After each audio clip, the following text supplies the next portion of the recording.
Because the same God who worked through Sarah's embarrassing infertility is the same God who can work through your embarrassing moments.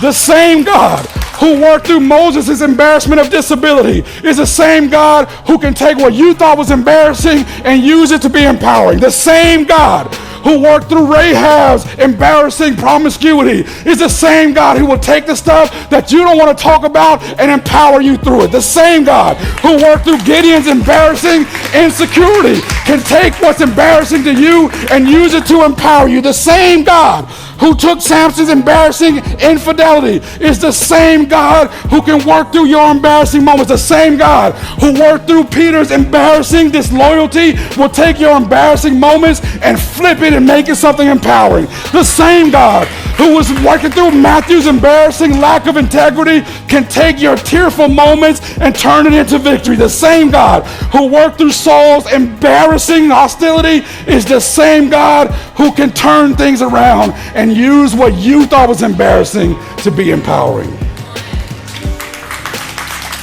And the same Jesus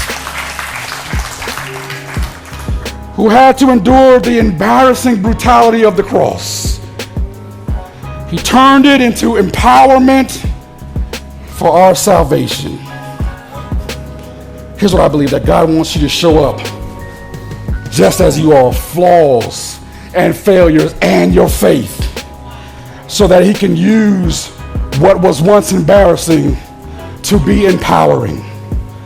And David took on his giant problem because he finally felt free enough to talk about the bears and the lions that he battled in the background, because I believe he finally understood that I didn't want to share because I thought it was embarrassing, but all along God was using it to be empowering, and the bears and the lions got me ready to take on a giant.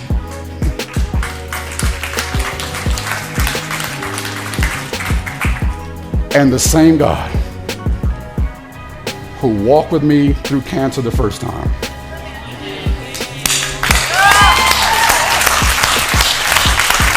is the same God who is capable of doing it again.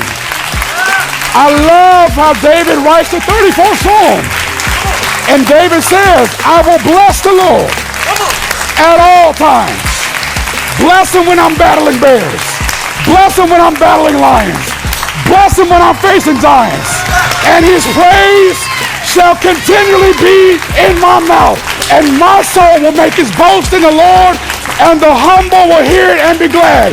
This is the part where you got to talk to your neighbor. Slap your neighbor high five and say, oh, magnify the Lord with me, and let us exalt his name together. What you thought was embarrassing, God has a way of flipping that thing and making it empowering.